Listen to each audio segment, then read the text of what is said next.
Why is she not crying? And now you cry all the time, huh? Hi. We need to talk.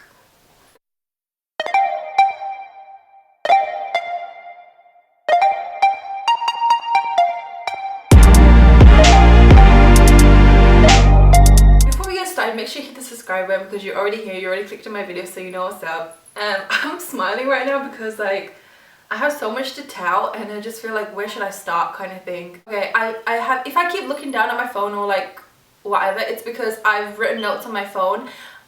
The experience was just so traumatic that like, and it's been so long, I have really bad memory, one, and it's been so traumatic that I've just been trying to forget the whole thing. My due date was January 23rd, 2019 of this year. And the day came and I've talked about it in my other video, which I will link right now that you can watch, which is my pregnancy story of when I was pregnant. Yeah, so go check that out if you want to. Obviously after watching this video, I'll also put it in the link down below. And the day came and obviously no baby came, but I had my mucus plug had come out. I was having Braxton Hicks. It wasn't very painful, but I could like feel them at this point. It kind of felt like a tightening around my stomach.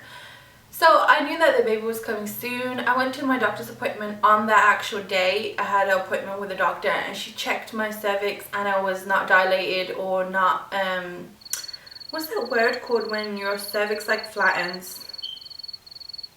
Effaced? I think it's called that. When your like cervix is like thick and then it like thins out. I think it's effaced when it's like a certain percent, but it was like not, like nothing had happened. Like my cervix was thick, no dilation, no nothing. I read online there's like a number of things you can do, like go on a walk, eat spicy food, which just gave me heartburn. They didn't do anything. I went on a walk for like 30 minutes. My back was hurting so bad at that point. I was like, oh my god, I just can't do this. Like please, just I hope this walk will make me go into labor, but it didn't. And I had an NST test, which they make you do after your due date, and they'll make you do it like, I think it was like twice a week. And the doctor was saying after 2 weeks, if the baby has not come, then we need to induce you for definite. We need to get the baby out because over time the nutrients is not enough going to the baby and the baby's gonna get too big for you to have a natural birth. So I was like, okay, that's cool. So I knew like, even though I missed my due date, the baby's gonna come soon, right? If you know me, you know I have really bad pain tolerance. So I was just really scared of the pain. So another thing I had heard is that if you're induced, it's more painful because you're forcing your body to do things. But if it's happening naturally, it's more easier, and like the pain is getting gradual and your body's doing it naturally. So Wednesday, the 23rd of January is when my due date was, and my due date has passed. So then that following Friday, so Friday the 25th is when I had the NST, and you basically go to the hospital. They tie this band around your stomach, which is one that you would wear in labor, and they connect it to a monitor that checks the baby's heart rate. So they checked me, whatever, and at that point my husband wasn't with me because he went with my brother to the DMV because they had brought a car or something. They had to go do something. I was already scared as it is, and then I wasn't with my husband, which is more scary. So I went there, they put the monitor on me, and they was looking at the baby's heartbeat and stuff. The nurse came in, she checked the monitor, and she was saying that the baby's heartbeat is kind of like jumping. So it was like fine, and then it would drop. And then like just randomly she said, oh, I've seen it drop like once or twice, which could mean nothing, but I think that because of that we should just like induce you. And I was like, what? Like I was in shock. I was like, okay, so I'm gonna have the baby? And she's like, yeah, like we're gonna induce you, you're gonna stay here. Like she had to tell me like 2-3 times because I was just shocked. At this point I wasn't too worried about like the heartbeat thing, but I was thinking, because she wasn't making me worry. She wasn't like, oh, it's really concerning, we have to induce you. I think an hour after that, an hour had passed by like all this time. And it was around like 6 o'clock, which is when they took me to my labor and delivery room. And then I had called my husband and told him, oh, they're inducing me, you have to come now. And I was like, oh my god, I'm so hungry. And they were saying, oh, we're gonna let you eat something. The doctor had came in, and this was the doctor that was supposed to give birth to me. Like deliver my baby. That's a word. This is a doctor was supposed to deliver my baby, and she was actually leaving. They didn't end up delivering my baby, and I was kind of happy with it in the end. Like at the time when she told me like, oh, I'm leaving, but she came to check me. She was like, oh, give her food and then induce her. She came in to check me, and she was like, oh, I'm not going to deliver your baby because I only work Monday to Friday, which is annoying. So yeah, so she left, and then they came, and then they gave me my food, which was really cool, because if you want to like phone them, you just call them and be like, hey, I want this, and then they'll bring it up to you. And then they gave me a medication. They gave me the IV, which was, I think it was on this arm. They gave me my IV. They put the medication in the IV, which was basically like this medication to start labor. By the time that happened, it was around like 7, 8 o'clock. So I think a couple of hours went by, and I was just with my husband, and I had told him to just like get my bag and everything, because I left my bag at home and his bag at home, which is weird because I never end up using, like, I would say 80% of the stuff in the bag I never used. So yeah, if you guys want me to make a video of what I had in my bag and what I actually used, or what to actually bring, then I can do a whole separate video on that. Just let me know. So yeah, I think about like 9, 10 o'clock is when I started to feel contractions, and it kind of felt like, it basically feels like period pain, like your stomach's cramping up, and then it will cramp, and then it will go away, and then it will cramp, go away. So I just felt like really bad period pain. By like 9, 10 o'clock, it was bearable at this point. Nurses were really nice, which I'll talk about more because I had like multiple nurses, obviously. So she was telling me the only thing, like, I can't have no food, she was saying, and the nurse was saying I can't have no water, but the only thing I can have is ice chips. She was saying like, oh, do you want to watch TV? And I was like, yeah. So then I was watching TV with my husband. He had a little plate. He was with me the whole time in the labor and delivery room, which was really great. And then she got me a rocking chair, which is really cute. I don't know why, but she was saying I can get you a rocking chair and you can just walk around in the room, which is annoying because I wanted to walk around because that like helps, but she was saying you can't leave the room, you have to stay inside, but you can walk around the room, which I didn't do. I ended up just staying on the chair. And then around like 1, 2 o'clock is when I tried to get some sleep, and she was like, before the pain gets really bad, try and rest as much as you can. And I was like, okay. So me and my husband, we ended up going to sleep around that time. At this point, it was bad, but it was bearable at this point. I don't know if she checked my cervix before I went to sleep or after I went to sleep, but I know like from the inducing medicine that they had given me, they checked my cervix and I was 2 centimeters dilated, and you have to be 10 to push. And I would say around 4:30, 5:30 on Saturday morning, my water broke. So I actually remember like the feeling of my water breaking. I actually remember it. So I think it was like, okay, so it was like 4, 5:30, and I had gotten up to go to the restroom, and as I said, I was holding onto the pole and walking because I was having a contraction.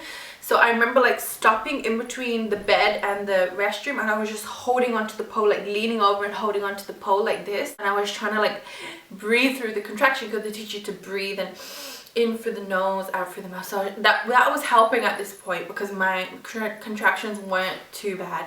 So I was just breathing and breathing, and I was about to take another step holding onto the pole, and then all I just felt is just hot water, kind of like I peed myself, but obviously I wasn't pushing, and just trickling down my legs. It wasn't a burst, like you know how they show you on TV, it's just like whoosh, like a flood. It wasn't a flood, it was just like trickling slowly down my legs. And as soon as I felt that, I knew, because sometimes people's water break, or you think your water has broken and it hasn't, and you're just like, oh, did my water break, kind of thing. Because there had been a time where I felt my water break, but I guess I just like peed myself. I knew for sure my water broke because it was a decent amount of water that was coming out. I just stood there, and then I was calling my husband. I was like, Harry, wake up, my water broke, press the button. And he was like, oh, you sure this time's broken? I was like, yeah, for sure, 100%, I know it's broken now.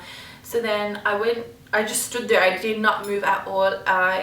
The nurse came in like a minute, and she was like, oh, what happened? I was like, oh, my water broke. She was like, yeah, that's really good, that's great, your water's broken, that means like you're moving along. And when I found out my water broke, I was like, okay, like my body's literally like in labor and it's doing what's supposed to. I was like kind of excited, like my water broke kind of thing. but I was in pain, so it was just hard for me to show that I was happy. After my water broke and the pain was kind of increasing, I don't remember the time. So you know how I was saying like at this time this happened, that time this happened, but I don't actually remember it from now on, like however long. But after a certain amount of time, they checked my cervix again, and they were saying like I'm still 2 centimeters dilated, I'm not moving any further. So what they had planned is to push my cervix open using a balloon. So they did show me what it looked like, but they explained to me it's like a little balloon, and they're gonna put it in my cervix, and it will slowly expand, and that will push my cervix open and help me get dilated more. When you have the balloon inside, you won't be able to get up, so I had to have a catheter too. So we're just like a lot going on down there at this point. From the balloon, I was 5 centimeters dilated, which is really good because I was basically halfway there at this point. After my water broke is when I started to feel a lot of pain. After my water break, I felt like, okay, now I'm in labor because it's really hurting to the point where it's kind of getting unbearable now. Before I went to sleep and I went to bed, my nurse was like, oh, okay, we have medication so there's 2 types of medication. They have epidural, and then they have this pain medication. I forgot what it's called, but they put it in your IV, and that basically helps with the pain. And a lot of people told me not to get that because it doesn't really help, it doesn't really do anything, and it kind of makes you go in and out of sleep. So the nurse was saying to me like, oh, if you need pain medication, let me know. And I was saying, oh, I don't want to get that because no, a lot of people told me like it's pointless, there's no point. And she knew at this point I wasn't in that much pain, so she was like, okay, just think about it, okay, just think about it. After my water broke and I was in a lot of pain, I was begging the nurses to give me that IV. I was begging them for the pain medication. My memory is really blurred because I was just so like out of it at this point, and I was kind of getting really tired at this point, that I remember everything, but it was just really like in and out and drowsy. They gave me the medication, and I actually remember the feeling of it because as soon as it went into my IV and I felt the pain medication, I just felt so relaxed, and all the pain just magically went away, and I fell asleep. And then I think I slept for like 30 minutes, and I woke up and I was in excruciating pain again. I was like, oh my god, it's hurting so bad, it's hurting so bad at this point. So I called the nurse a second time, and she came in and she said, okay, I'll give you the medication, but you need to know every time we give you this medication, it will, like, the more we give it to you, the less and less time it will stop pain. So I was like, I don't care, just give it to me. I remember going to sleep for like an hour or an hour and a half, and then I woke up and I was like, oh my god, like I'm in pain again. I was like, please just give me the medication, please give me the medication. And she was like, okay, but this is the last time we're gonna give you the medication. If you feel pain after this time, then we'll talk to the doctor, and we'll try and give you what's it called, so then we'll give you the epidural. At this point, I had had the medication 3 times. So they gave me the medication again. I was just in and out of sleep and drowsy, and I was just crying in pain because it only lasted 30 minutes. So I had fallen asleep for 30 minutes. I woke up in excruciating pain. The pain was just really unbearable, and I couldn't hold on any longer. I couldn't take the pain. I just was in so much pain. Like, I don't think I felt pain like that ever in my life. And I was calling the nurse, and I remember I was really drowsy because I couldn't, for some reason, I just couldn't open my eyes. Like, I was literally like this. I couldn't open my eyes, and everything was just really blurry. I remember that.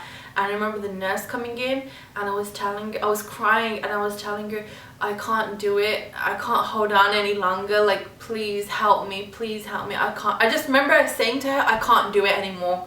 Okay, this makes me really emotional because I just felt so drained and so low at this moment, and she was just there for me, you know. She was just saying all the things that I needed to hear. Shout out to you, nurse. I forgot her name, but she was like one of the nicest nurses ever because she gave me drugs and she was there for me. One certain doctor who's qualified to give epidurals, and they were saying that that doctor, she was in surgery with a lady who had to get the epidural for a C-section, so she was going to be a while, like an hour. I remember her saying it's an hour wait. And I remember that hour feeling like friggin' days, and me just crying like so bad in pain because it was just hurting so bad. At like 1 o'clock, I think, was when they gave me the epidural. I know for a fact you have to lean over like this and arch your back, and then you have to keep really still. And even if you're having a contraction, which is when they're going to give you the needle, first they're going to give you a needle for the anesthetic. So when they put the needle for the epidural into your back, you're not going to feel it as much, which kind of hurt, kind of felt like a little pinch, and then that was it. And then the needle for the actual epidural, I didn't feel anything at all. It just felt kind of like tingling is how I would describe it. But I was just really scared of the needle, and I was really what I was most scared of is them putting the epidural needle, like her trying to give me the epidural and me moving because I was having a contraction and I was in pain, and I was gonna move and then like mess something up in my back and ruin like my back and then be paralyzed. That's the reason why I was so scared. As soon as the doctor came, I started bust out crying, and I was like, I don't want to do it, I don't want to do it. And the nurse was saying to me, she was like, look Maddie, you need to really decide what you want, because you're saying you want to do it, but if you say to us you don't want to do it, we can't just give it to you. Like, you're saying no now, so we can't give it to you. Like, what do you want to do? So they hunched me over, she gave me the epidural, and like I felt a pinch at first, and then I was telling her like, okay, my contractions coming, because they had a monitor which shows you the contractions, so they're gonna do it when your contraction comes. I don't know why they do that. Maybe it's just because like the pain at the same time. That's what I was scared of too, because you're having contraction pain and you're having a needle pain, which I thought was going to be really painful, but it turned out I didn't feel any needle at all, except for like a little pinch in the beginning, which is the anesthetic that they give you for the needle. So I just felt really sleepy, and then they made me lay down, and they were saying like, oh, I can't get up with this one, which is fine because I already had the catheter in. I had been sitting down for a long time. 2-3 hours went by and I slept for a good amount of time, and I remember just feeling so warm and just so good and just so pain-free. Like I felt like I wasn't in labor anymore. That's how it literally felt. I talk about the 2 nurses that I had from now on, which is a nurse called Lydia and a nurse called Jessica, which is Jessica was the nurse that saw my baby and was there when I gave birth to my baby. Lydia is the nurse that saved my baby's life and saved me from getting a C-section, and I will forever be grateful for her. I literally wouldn't have, the way my birthing went without her, it wouldn't have gone like that. I don't think I would have made it through it. This is around 4 o'clock, so Saturday evening around 4 p.m. now. I was sleeping, and then a nurse just busts in the room, and she's like, okay, you need to wake up, you need to move because your baby's heartbeat is too low, you need to move right away, like you need to flip over and move. And because I was like, I had the epidural, but the epidural was kind of wearing off and I was starting to feel pain, I could actually move. And she was being like really loud, being like, right now you need to do this. And I was like, what the hell is going on? Because I was sleeping, I was full on like in a deep sleep. So I moved, and then she's checking the heartbeat on the monitor. She's like, oh, okay, she goes, I'm getting really worried because I was watching you on your baby's heartbeat on the monitor outside, and your baby's heartbeat is like dropping like this, and it's really concerning. That's not good. Your baby's could not be getting enough oxygen, and your baby's actually having trouble to breathe. So I was getting scared at this point, and then I think after a while I had calmed down a bit, and then she introduced herself. She's like, oh, my name is Nurse Lydia, and I'm gonna be your nurse because I saw what was happening on the screen. I was really concerned, so I had to come in here and move you. I'm really sorry for being rude to you, which she wasn't being rude. She was looking after my baby. She wasn't yelling or being rude or anything like that, but she apologized. She's like, I'm really sorry if I yelled at you and you don't know me. I just came and burst into your room, but I was really concerned for your baby. But she was like, oh, I might come back to just have you just keep moving around just to help the baby, get the baby in a more comfortable position. Now, she turned me over, and then my pain started to get really bad, to the point where I couldn't bear it any longer. Like, it was hurting so bad. And the pain felt different. It felt like 1,000 times worse than before I had the epidural. And it also felt like a pressure, like the baby's coming out and pushing out. Like, that's literally how it felt. I didn't feel like I need to push. You know when they say when you need to push, you know, because you feel like you need to push. It didn't feel like that. it felt like a lot of pressure down there, and it just felt like the baby's head was just like pushing my cervix open. That's how it felt. And I remember like Lydia was there, and she had like one of those balls, and she was putting in between my legs and laying me on my side, and she was saying this will help the baby, help open your cervix, like open your legs, so like it's more, I don't know, it's just more comfortable for you. Bawling my eyes out. And then my mother-in-law came up to me because I was literally screaming and crying in pain, and she was wiping my eyes, and she was saying, don't cry, like in Punjabi. She was like, don't cry, it's gonna be okay, like I'm right here, I know. She's like, I know it hurts, but you're gonna get through it. And then my husband was holding my hand, and I was just saying, it hurts so bad, it hurts so bad. I was just saying that over and over again. And before I had the epidural, I thought that was the worst pain, but this was, that pain was like pain, but being exhausted of so much pain for a long amount of time. This was like pain that I was feeling, and I was like, please I can't hold on any longer. 20-30 minutes went by, and then they gave me another guy doctor came in, gave me another epidural. And then this time, before when I had the epidural, it was just like a shot that they gave me, and that was it. This time the epidural that he gave, it was weird, because you know how you have the IV and it's like a bag and it's just hung on there. This one was hung next to it, but it was in like a box, and the box had a key and he locked it, so I guess like nobody can take it out or nobody can touch it. And like before, like the pain just went away, and I just felt so good. But the problem that I was having at this point is the baby, I think how many centimeters was I dilated? I think around this point I was around 8 centimeters dilated, 6-7 o'clock, and I was just like really worried at this point, because the nurse Lydia, she wasn't trying to make me feel like, scared or anything, but I was scared because she was saying that the baby's heartbeat is not looking right. Like the baby's heartbeat is up and down, and she kept coming in and out of the room, and she kept trying to move me around. Like she'd make me move on my stomach, she'd make me move on the side, she'd flip me around this way. And she was saying like, because I guess it was her, another nurse had to actually move me around, she had to call another nurse to help me. And she was saying like, for somebody that's on epidural, because you can't feel anything on your waist down, you can't really control your legs, she's like, you're doing really good. Like she's like, you're actually moving, and you're actually moving with us, you're doing really a good job. Which is crazy, because I literally couldn't feel anything, but I was like trying so hard to move my legs and like move with them, if that makes sense. At one point I told Lydia, look Lydia, I don't want to get a C-section, I'm really scared of getting a C-section, that's like one of my worst nightmares. And she was saying like, don't worry, I'm gonna do everything I can in my power for you to not get a C-section. Like I want to try really hard so you don't have to get it, and you can have this natural birth that you really want. I think like time went by, she came back and she said, look Mandy, I'm gonna be serious with you, I know I said I'm gonna do everything in my power so you don't get a C-section, but the way it's looking right now, and the way your baby's heartbeat is looking right now, it doesn't look good. And if I come in here, or the doctor comes in here and says, get you ready for a C-section, like I want you to be mentally prepared for that. Like there's a high chance now you're gonna have to have a C-section. And she was like, I just want to let you know that I know I said like, don't worry, I'm not gonna make you get a C-section, but don't be surprised now. Like I want to prepare you basically in case I come in here and be like, oh, you need a C-section.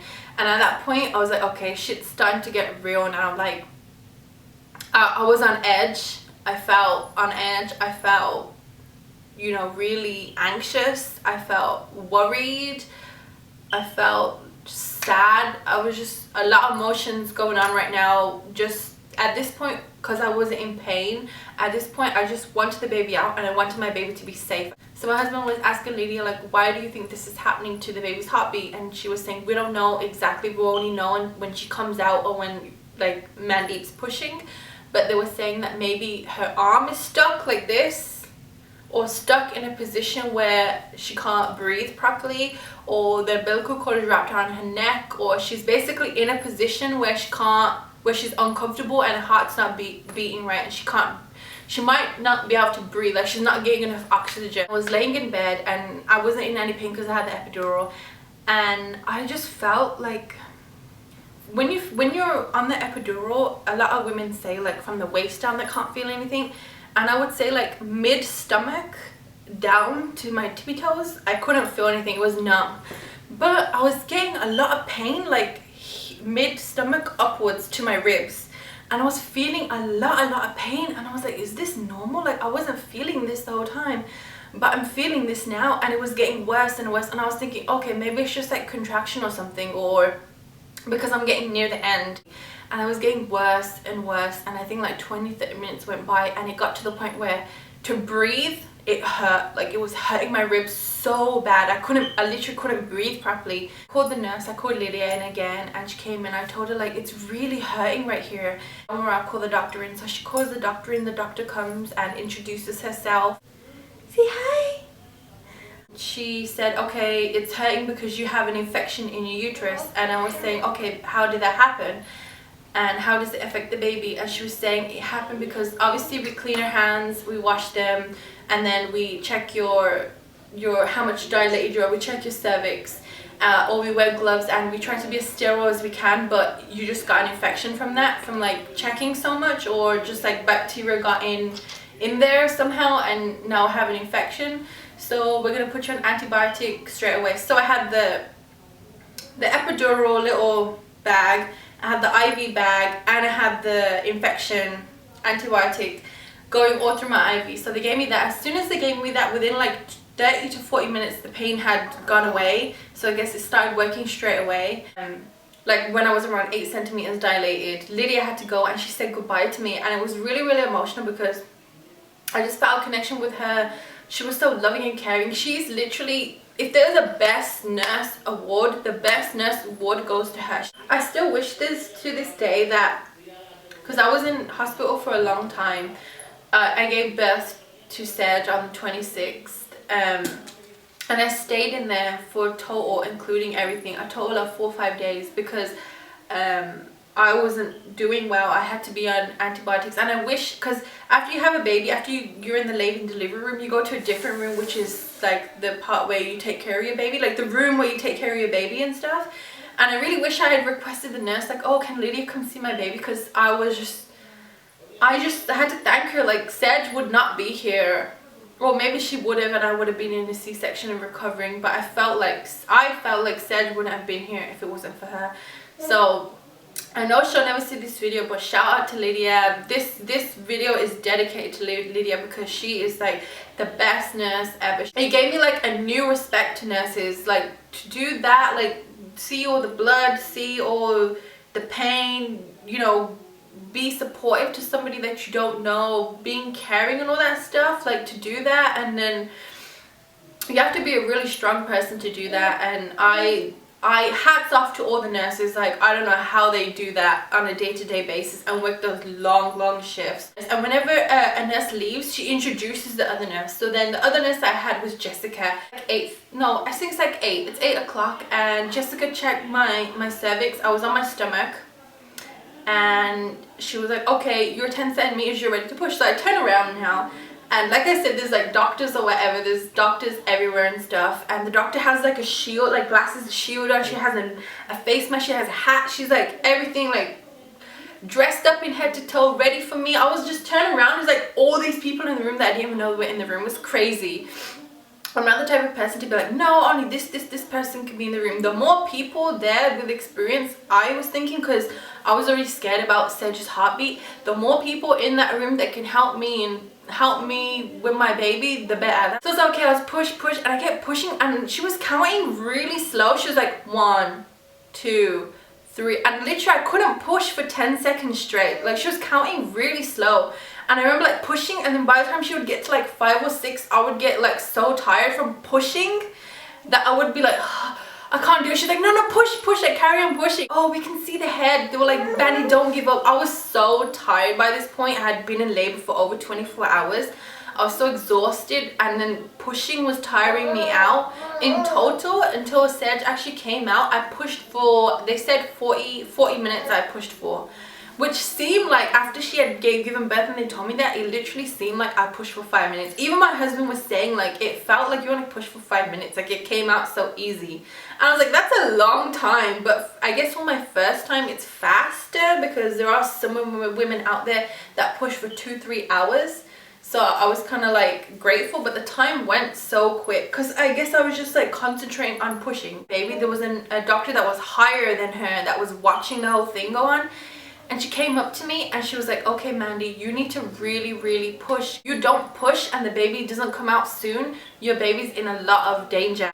And that's when I knew, like, okay, I need to really concentrate on pushing because like something could be wrong with Serge, like because of the heartbeat. And they were saying like she's stuck. Like 5 or 6 pushes after that is when the head came out, and I could feel it when her head came through. I could feel like a lot of pressure, but it wasn't like painful, if that makes sense. It just felt like really like a lot of pressure coming out.